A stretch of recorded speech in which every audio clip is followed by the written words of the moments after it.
অনেক মেয়ে ছেলে আছে দেখবেন স্বামীর বয়স 60 বছর, বুড়ির বয়স 55 বছর।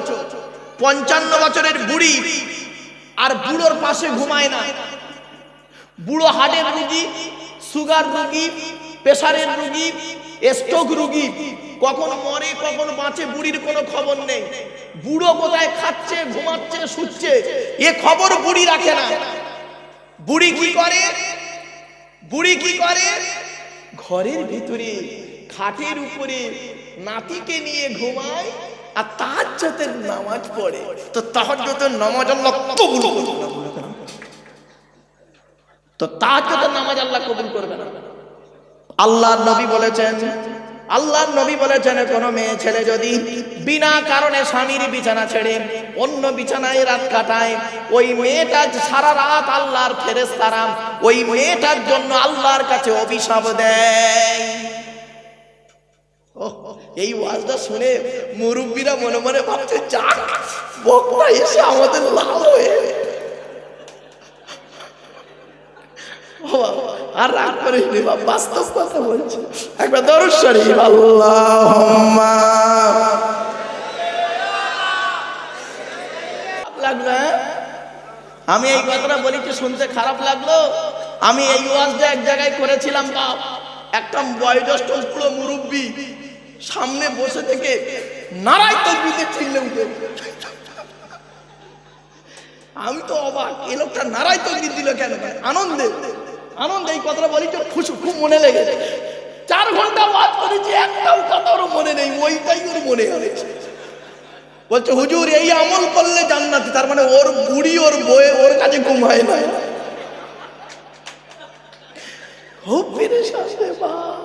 চলো একবার দরুদ শরীফ আল্লাহুম্মা জোরে জোরে।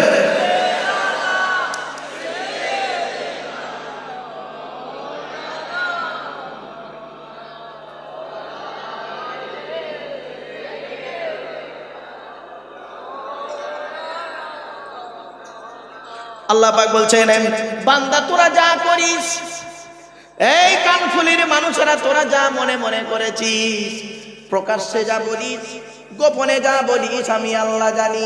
আ'লামু মা ফিস সামাওয়াতি ওয়াল আরদি ওয়া ইয়া'লামু মা তুসিররুনা ওয়া মা তু'লিনুন ওয়াল্লাহু আলীমুম বিযাতিস সুদূর। আল্লাহর কোরআন জানিয়ে দিল, বান্দা তোরা গোপনে গোপনে যেটা বলিস, প্রকাশ্যে যেটা বলিস, আমি আল্লাহ সব জানি। বান্দা কোনোদিন ভাববি না আমি আল্লাহ অনেক দূরে। আল্লাহ বলছেন, ওয়ালা কদ খলাকনাল ইনসানা ওয়া না'লামু মা তুওয়াসবিসু বিহি নাফসুহু ওয়া নাহনু আকরাবু ইলাইহি মিন হাবলিল ওয়ারিদ। 26 নম্বর পারার 18 নম্বর পৃষ্ঠার 1 নম্বর লাইন, সূরার নাম সূরা কফ। আল কোরআন কোরআন জানিয়ে দিয়েছে, মানব জাতি আমি আল্লাহ তোদের সৃষ্টি করেছি, তোদের মনের মধ্যে যা কিছু আছে সব আমি আল্লাহ জানি। বান্দা যেন কোনোদিন ভাববি না আমি আল্লাহ অনেক দূরে, আমি আল্লাহ তোর ঘাড়ের শিরার নিকটবর্তী। একবার অন্তরে অন্তঃস্থল থেকে আমাকে আল্লাহ বলে ডাক দে, আমি আল্লাহ তোরও ডাকে সাড়া দেব। আল্লাহ পাক বলছেন, আলাম ইয়াতিকুম নাবাউল লাযীনা মিন ক্বাবলু ফাযাকু ওয়াবালা আমরিহিম ওয়া লাহুম আযাবুন আলীম। আল্লাহ বলে, বান্দারে তোদের কাছে কি পূর্বের কোনো ঘটনা পৌঁছায়নি? ঈসা নবীর কথা পৌঁছায়নি? হুদ নবীর কথা পৌঁছায়নি? সালেহ নবীর কথা পৌঁছায়নি? নূহ নবীর কথা পৌঁছায়নি? ইউনুস নবী, শুআয়ব নবী এদের কথা কি পৌঁছায়নি? বলে ইব্রাহিমের কথা কি পৌঁছায়নি? ইসহাকের কথা পৌঁছায়নি? ইয়াকুব ইউসুফের কথা কি তোদেরকে আমি আল্লাহ জানাইনি? আলাম ইয়াতিকুম নাবাউল লাযীনা কাফারু মিন ক্বাবলু, এই কাফেররা তোদেরকে আগে এই সমস্ত কথা কেউ পৌঁছায়নি। মনে রাখবি তাদের অবস্থা কি হয়েছিল, যারা আমার আয়াতকে কুফরি করেছে, আমাকে অস্বীকার করেছে। আমি আল্লাহ করেছিলাম ফাযাকু ওয়াবালা আমরিহিম, আমি আল্লাহ আমার গজব, আমি আল্লাহ আমার গজব তাদেরকে পৌঁছেছি এবং আমার গজব তারা আযাব তারা শ্বাস চেকেছে তাদের ব্যবহারের কারণে। আল্লাহ পাক বলতেন তাদের জন্য কি রেখেছি, ওয়ালাহুম আযাব আযাবুন আলীম, তাদের জন্য রয়েছে কঠিনতম আযাব। এটা কেন করেছি? যালিকা বিআন্নাহু কানাত তা'তিহিম রুসুলুহুম বিল বায়িনাত ফাকাফারু ওয়া তাওয়াল্লাউ ওয়াস্তাগনাল্লাহু ওয়াল্লাহু গনিয়্যুন হামিদ। এটা এই কারণেই করেছি, যালিকা বিআন্নাহু কানাত তা'তিহিম রুসুলুহুম বিল বায়িনাত, আমি আল্লাহ তাদের কাছে রাসূল প্রেরণ করেছি, দলিল সহ রাসূল প্রেরণ করেছি। ঈসা নবী এসেছে ইনজিল কিতাব নিয়ে, মুসা নবী এসেছে তাওরাত কিতাব নিয়ে, দাউদ নবী এসেছে জবুর কিতাব নিয়ে, মুহাম্মাদুর রাসূলুল্লাহ এসেছেন কোরআন নিয়ে। আল্লাহ পাক বলছেন তারা এটাকে কুফরি করেছে, মুখ ফিরিয়ে নিয়েছে, আর তারা অস্বীকার করেছে, বেপরোয়া হয়ে গেছে। আমি আল্লাহ বেপরোয়া হয়ে গেছি, আমি আল্লাহ নামক প্রশংসার যোগ্য। এরপরে আল্লাহ বলছেন কাফের বেঈমান মুশরিকরা মনে মনে বলে, কাফের বেঈমান মুশরিকরা মনে মনে বলে আমরা মরে গেলে পচে গলে হাড় হয়ে যাব, কিয়ামতের মাঠে তো আর আল্লাহ তুলতে পারবে না। আল্লাহ বলছে খবরদার নয়, জাআমাল্লাযীনা কাফারু আল্লা ইউবআসু কুল বালা রাব্বি লাতুবআসুন্না সুম্মা লাতুনাব্বাউন্না বিমা আমিলতুম ওয়া যালিকা আলাল্লাহি ইয়াসীর। আল্লাহ পাক বলছেন কাফের বেঈমান মুশরিকরা কি বলে জানেন?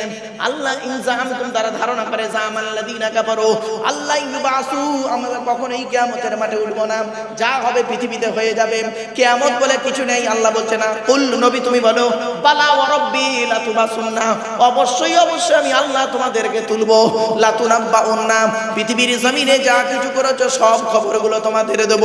ও বন্ধু, সুদ খেয়েছেন খবর পেয়ে যাবেন, ঘুষ খেয়েছেন খবর পাবেন, জিনা করেছেন খবর পৌঁছে যাবে, সমস্ত পাপের খবরগুলো সব আল্লাহ রেকর্ড করে রেখে দিয়েছে।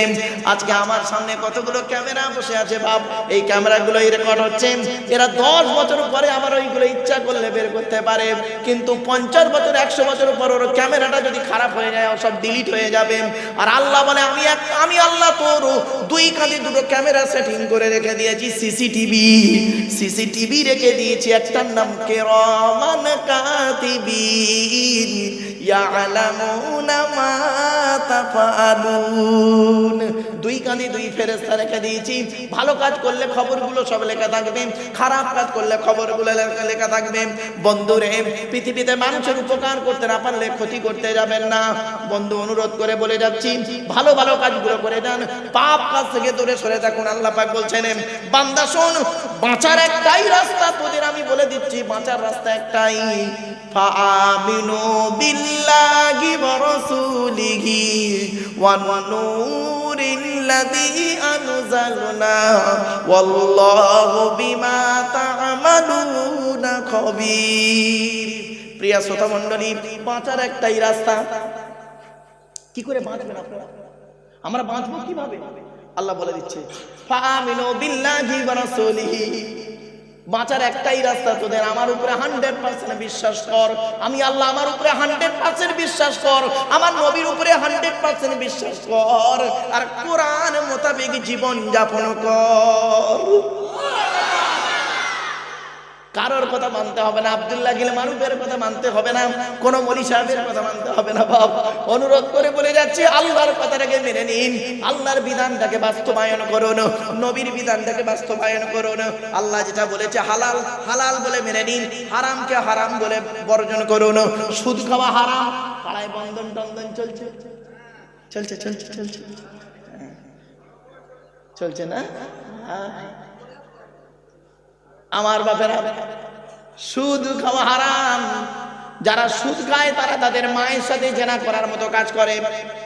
আমি বলিনি, আল্লাহ নবী বলেছে, বাপেদেরকে অনুরোধ করে বলে যাচ্ছি, কোরআনে আল্লাহ বলেছেন যারা সুদ খায় কিয়ামতের মাঠে শয়তানের সারিতে দাঁড় করিয়ে দেবে আল্লাহ পাক।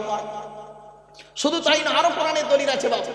এজন্য বলে যাচ্ছি, সুদ খাওয়া হারাম, ঘুষ খাওয়া হারাম, বিয়ের পণ নেওয়া হারাম, জমির আল চুরি করা হারাম, হুকুমের কারেন্ট নেওয়া হারাম। আর শুধু তাই নয় বাবা, বাপ মরে গেছে, বড় ভাই বেঁচে আছে, ছোট ছোট ভাইদের সম্পত্তি নিজের নামে রেকর্ড করে নেওয়াও তেমন হারাম। ঠিক না বেটি? বাস্তব কথাটাই বললাম। আরো অনেকগুলো হারাম আছে, মদ খাওয়া হারাম, আল্লাহ পাক কোরআনে বলেছেন তোরা যদি পৃথিবীতে মদ না খাস আমি আল্লাহ ওয়াদা করছি, আমি আল্লাহ ওয়াদা করছি জান্নাতের ভিতরে 4টে নদী রেখেছি। কয়টা নদী? কয়টা নদী? জান্নাতের ভিতরে 4টে নদী আছে। মাসালুল জান্নাতিল্লাতী ওয়াইদাল মুত্তাকুন ফিহা আনহারুম মিন মাইন গায়রি আসির ওয়া আনহারুম মিন লাবানিন লাম ইয়াতাগায়্যার তা'আমুহু ওয়া আনহারুম মিন খামরিন লাযযাতিল লিশ-শারিবিন ওয়া আনহারুম মিন আসালিন মুসাফফা। 26 নম্বর পারার 7 নম্বর পৃষ্ঠা 6 নম্বর লাইন, সূরার নাম সূরা মুহাম্মাদের 15 নম্বর আয়াত। আল্লাহ বললেন জান্নাতের ভিতরে 4টে নদী রয়েছে। 1 নম্বর নদীর নাম পানির নদী, দুনিয়ার পানির উল্টো পানি। 2 নম্বর নদীর নাম হলো দুধের নদী, দুনিয়ার দুধের উল্টো দুধ। 3 নম্বর নদীর নাম হলো মধুর নদী, দুনিয়ার মধুর উল্টো মধু। 4 নম্বর নদীর নাম হলো মদের নদী, মদ মদ মদ, মদের নদী, দুনিয়ার মদের পুরোপুরি উল্টো মদ। দুনিয়ার মদ খেলে মামাশির কোনো জ্ঞান থাকে না, দুনিয়ার মদ খেলে মামাশির কোনো জ্ঞান থাকে না। জান্নাতীদের যে মদ পান করাবো সে মদটা দুনিয়ার মদের উল্টো মদ। অনেকে মনে মনে বলছে মারুফ ভাই, অনেকে মনে মনে বলছে মারুফ ভাই আমরা বাংলা মাল খাই না। কি মাল? বাংলা মাল খায় না, কি মাল খায়? ইংলিশ মাল, হুইস্কি, কিংফিশার, ম্যাকডোনাল্ড, বেলা, ওয়াইন, রিডমি, ব্লক, ব্রাইন, এসব মদের নাম বললাম রে বাপ। যারা খায় তারা বুঝতে পারছে। সেদিন এরকম মদের নাম বলছি, একটা বুড়ো অপর বুড়োকে বলছে দেখছি দেখছি হুজুর কিরম কোরআনের আয়াত বলছি লাউঠালা। আমার বাপেরা বাস্তব কথাটাই বলে গেলাম, বাপরে আমারে ভুল বুঝতে যাব না। আল্লাহ বলে বান্দা শোন, পৃথিবীতে যদি তোরা মদ না খাস জান্নাতের ভিতরে এমন মদ পান করাবো দুনিয়ার মদের পুরোপুরি উল্টো মদ। এই ওয়াজটা করেছিলাম নদিয়া জেলায়। 4 ঘন্টা ওয়াজ করার পরে যেই বলেছি জান্নাতে আল্লাহ মদ খাওয়াবে, একটা আদা মালখোর ওয়াজ শুনছিল, পেছন দিক দিয়ে উঠে তাকবীর দিচ্ছে, নারায়ে তাকবীর আল্লাহু আকবার, নারায়ে তাকবীর আল্লাহু আকবার। তখন কমিটির ছেলেরা মদখোরটার কাছে গিয়ে বলছে ভাই এ ভাই মালখোর, তুই ওয়াজের কি বুঝিছিস, তাকবীর দিচ্ছিস? তখন মদখোরটা কি বললো জানেন? কমিটির লোকেদের, জলসা কমিটির লোকেদের মদখোরটা কি বলছে শুনুন। ভাই তোরা ওয়াজ শুনছিস? মারুফ ভাই ওয়াজ করতে করতে কি বললো শুনলেন? আল্লাহ নিজে কোরআনে বলেছে জান্নাতে মদ খাওয়াবে। ও ভাই দুনিয়ার মাল খাওয়া প্র্যাকটিস না থাকলে জান্নাতে খাবি কি করে ভাই? कहा ये बोले सुभान अल्लाह, ये बोलছে সুবহান আল্লাহ।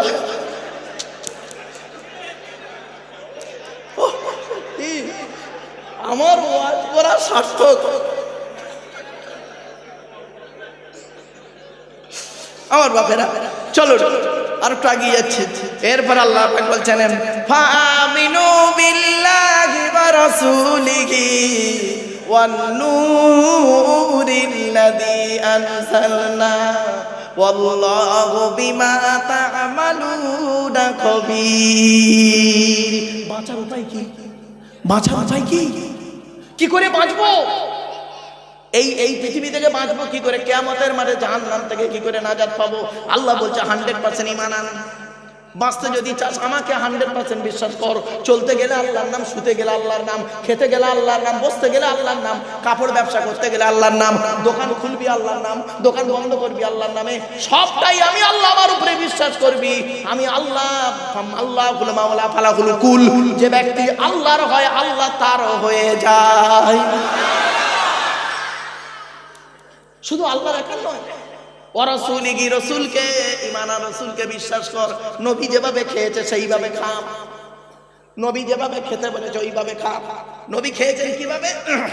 নবী বলেছেন খাবার আগে হাত ধুয়ে নিবি, খাবার আগে দস্তরখানা বিছাবি, খাবার আগে বিসমিল্লাহ বলবি, খাবার আগে লবণ বা পানি গালে দিবি, খাবার আগে 3 আঙ্গুলে নবী খাবার তুলতেন, 3 আঙ্গুলে খাবার তুলতেন, 5 আঙ্গুলে গালে দিতেন, ভালো করে চিবিয়ে হজম করে বের করতেন। এ চাচা নবী ভক্ত বেবাড়িতে দাওয়াত খেতে গেছে, 3 আঙ্গুলে মাল ফেলে 5 আঙ্গুলে গবা গবা গবা গবা গবা গম মারতেছে। ঠিক না বেঠিক? নবী মুহাম্মদ সাল্লাল্লাহু আলাইহি ওয়াসাল্লাম বললেন খাওয়া হয়ে গেলে আঙুলটাকে ভালো করে চালবি। আঙুলটাকে ভালো করে চাটবি, যে প্লেটে খাবি প্লেটটাকে ভালো করে চেটে খাবি।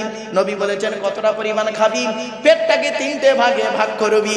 প্রথম ভাগটা খাবার দিয়ে ভর্তি করবি, দ্বিতীয় ভাগটা পানি দিয়ে ভর্তি করবি, তৃতীয় ভাগটা ফুল ও ফাঁকা রাখবি, হজমের উপকার হবে।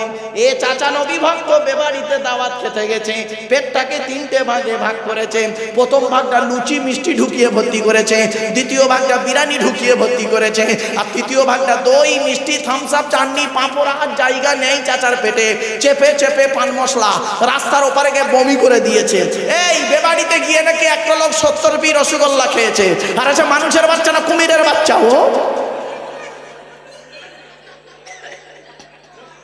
এই মিষ্টি খাওয়া সুন্নত বলে 70 পিস খবর না। চলো চলো ফিরে এসো। এরপরে আসছে আল্লাহ পাক বলছেন, আজকের এই আলোচনা করছি যেদিন আমি মারা যাব। আজকের এই আলোচনা করছি, এতগুলো মানুষ আপনারা দাঁড়িয়ে বসে আছেন, বহু মানুষ এসেছেন বাপেরা। আমি আজকের এখানে আছি, কাল হয়তো মারা যেতে পারি, ঠিক না ঠিক? মৃত্যুর কোনো গ্যারান্টি নেই। দেখা হবে কোথায়? দেখা হবে কোথায়? কোন মাঠে?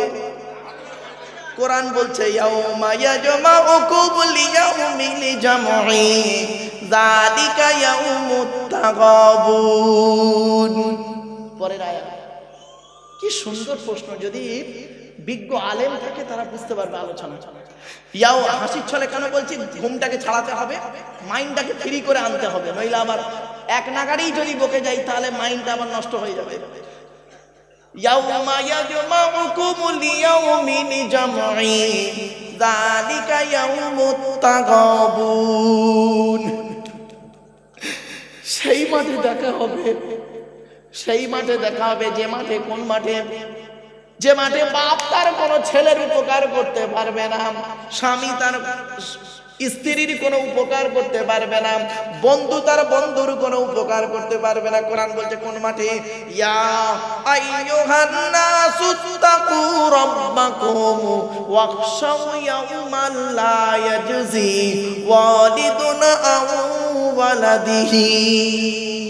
21 নম্বর পারা, সূরার নাম সূরা লোকমান, আয়াত নাম্বার 33 নম্বর আয়াত। আল্লাহ বলে দিলেন, হে মানব জাতি, সেই দিনের ভয় তোরা কর যেদিন বাপ তার ছেলের কোনো উপকার করতে পারবে না।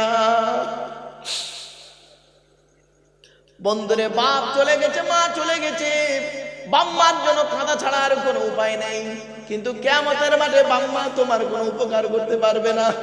আল্লাহ বলছে ইয়াউমা ইয়াফিরুল মারউ মিন আখিহি ওয়া উম্মিহি ওয়া আবিহি ওয়া সাহিবাতিহি ওয়া বানিহি। সেই দিন বাপ তার ছেলে থেকে চলে যাবে, ছেলে তার বাপ থেকে সরে পড়বে, স্বামী তার স্ত্রী থেকে সরে পড়বে, স্ত্রী তার স্বামী থেকে সরে পড়বে, ভাই তার বোন থেকে সরে যাবে, বোন তার ভাই থেকে সরে যাবে, কেউ কারোর নয়। যতক্ষণ আল্লাহ বলাবেন আমি বলবো। সুবহানাল্লাহ বলতে বললে উচ্চ আওয়াজে জোরে আন্তরিকতা নিয়ে সুবহানাল্লাহ বলতে হবে। পারবেন ইনশাআল্লাহ? That's enough.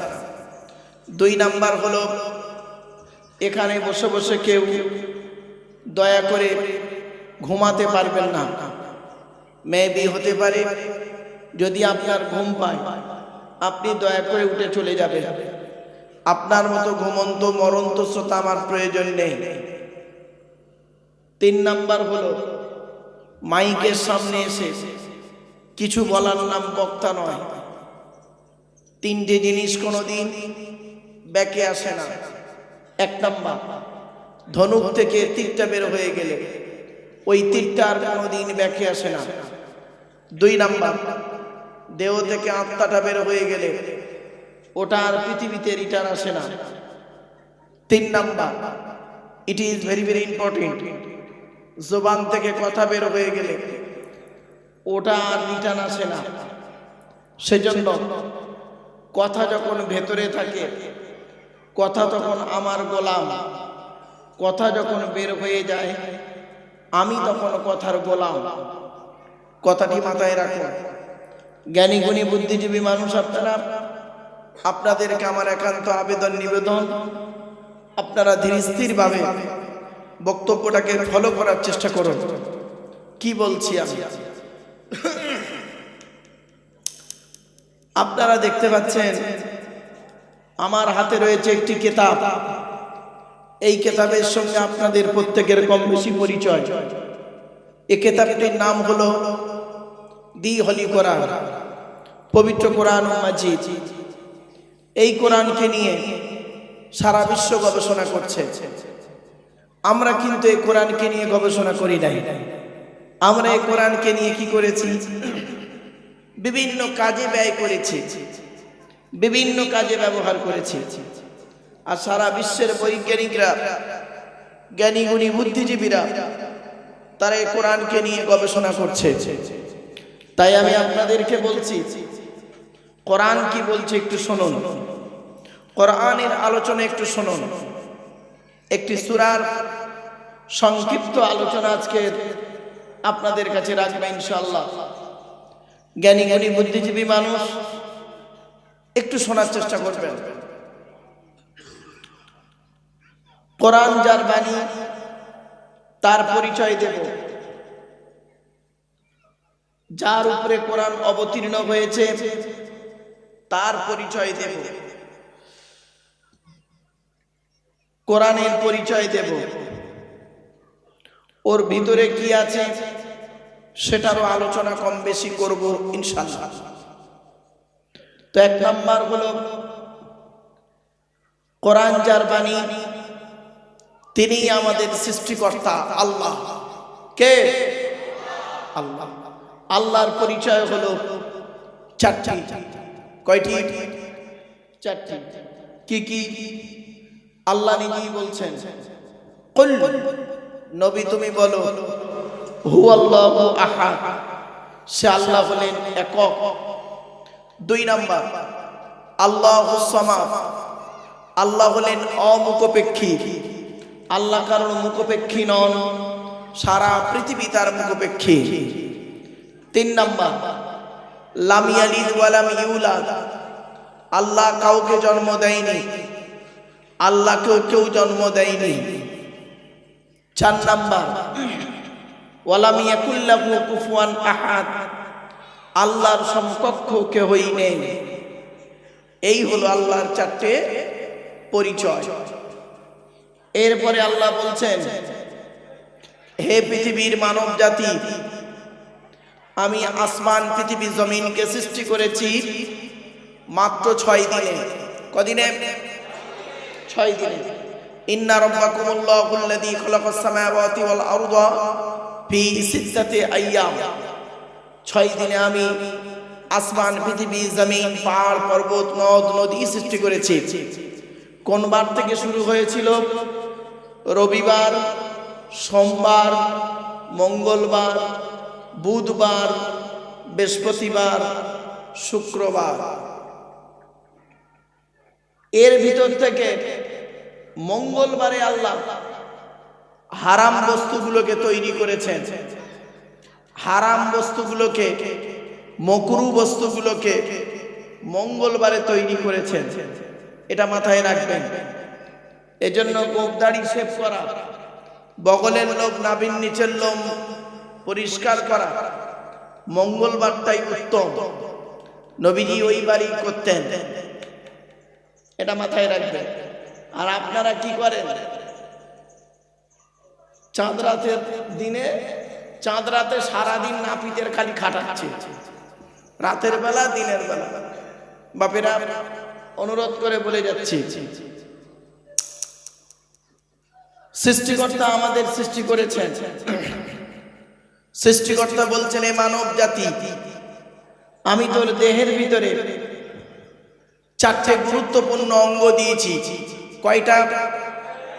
4টে গুরুত্বপূর্ণ অঙ্গ। এই 4টে জিনিসকে কেউ কষ্ট দেবেন না, আর এই 4টে জিনিসকে খারাপ হতে দেবেন না। আপনার দেহের ভিতরে 4টে জিনিস, এই 4টের একটা যদি খারাপ হয়ে যায় মানুষ তাড়াতাড়ি মারা যাবে 100%। 4টে কি কি? 1 নাম্বার, ব্রেন। কি বললাম? ব্রেন। ব্রেনটাকে ঠিক রাখুন, ব্রেনটাকে ঠিক রাখার চেষ্টা করবেন। স্ট্রোক যাতে না হয় সে চেষ্টা আপনারা করবেন। 1 নম্বর হলো ব্রেন, খুব গুরুত্বপূর্ণ জিনিস, খোদার দেয়া নিয়ামত।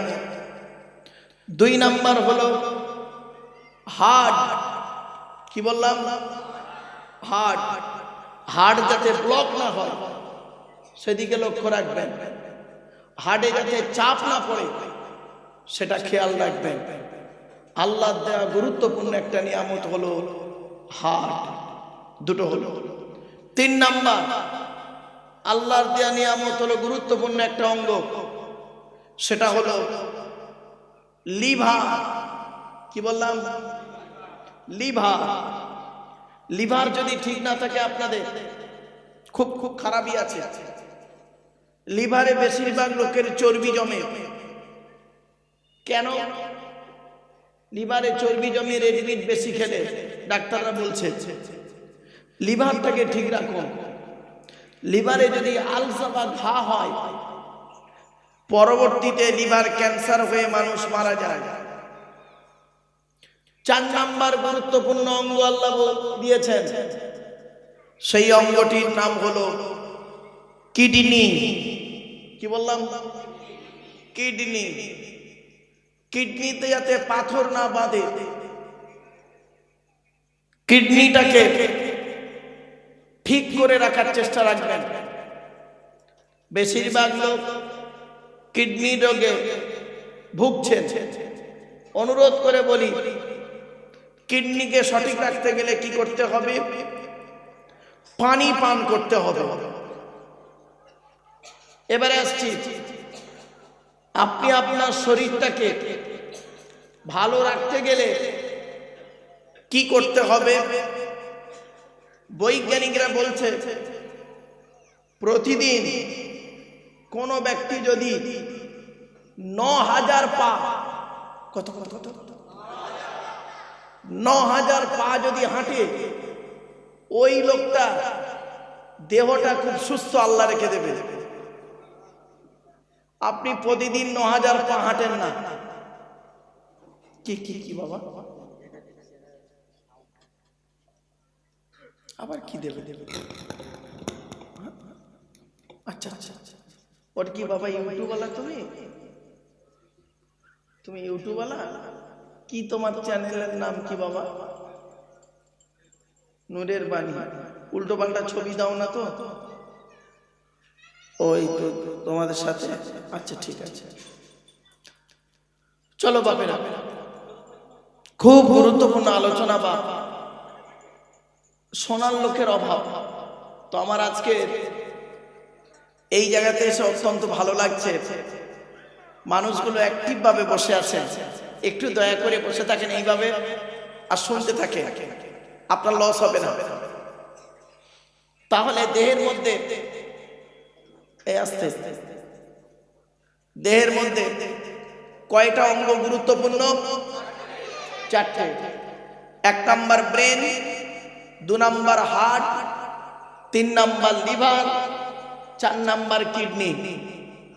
বাড়িতে গিয়ে চিন্তা করবেন আজকে এই 4টের যে কোনো একটা যদি খারাপ হয়ে যায় আপনি তাড়াতাড়ি মারা যাবেন। এরপরে আল্লাহ বলছে, বান্দা শোন, তোকে আমি তৈরি করেছি কি নারী কি পুরুষ? বাপের 4টে অঙ্গ দিয়ে, মায়ের 4টে অঙ্গ দিয়ে। কটা হলো? 8টা। আজকের বাড়িতে গিয়ে টেস্ট করে দেখবেন আপনার জন্ম দেওয়া ছেলে কিনা প্রমাণ পাবেন। আপনার দেহের ভিতরে 4টে অঙ্গ আপনার সন্তানের মধ্যে থাকবেই থাকবে। আর আপনার স্ত্রীর 4টে অঙ্গ আপনার সন্তানের মধ্যে মিলবেই মিলবে 100%। আজ বাড়িতে গিয়ে দেখবেন আপনার ছেলের সঙ্গে আপনার ছেলে কিনা প্রমাণ পাবেন। হয় কান, নয় নাক, নয় চোখ, নয় হাতের আঙুল, নয় পায়ের আঙুল, মিলবেই 4টে। বাপের 4টে অঙ্গ, মায়ের 4টে অঙ্গ, মোট 8টা অঙ্গ। আর আল্লাহ দেয় 5টা, মোট 13টা অঙ্গ দিয়ে বাচ্চাকে আল্লাহ পাক তার মায়ের পেটে তৈরি করে। জোরে বলো। আজ আলোচনা আসছে। আজকে যে সূরাটির আলোচনা করব ওই সূরাটির আলোচনা আসছে। বাপ একটু দাঁড়ান, হুটোপাটা কেউ করবেন না। এরপরে আসছি, আল্লাহ বলছেন তো দেহের মধ্যে তিনটি জিনিস আলাদা। কটা? আচ্ছা, আপনাদের চোখে আমি একজন পুরুষ, তো পুরুষ, আর আমার চোখে আপনাদের দেখতে পাচ্ছি সকলেই পুরুষ। আপনিও পুরুষ, আমিও পুরুষ। আপনার মধ্যে যা যা আছে আমার মধ্যে তাই তাই আছে, ঠিক না বেঠিক?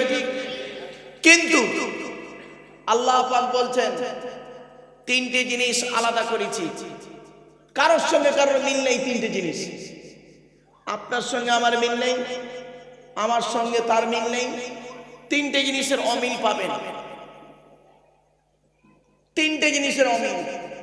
বাঁচার জন্য একটাকে কিছুটা মিল রেখেছেন, বাঁচার জন্য একটাকে কিছুটা মিল রেখেছেন আল্লাহ, আর বাকি দুটো কোনো মতেই মিলবে না।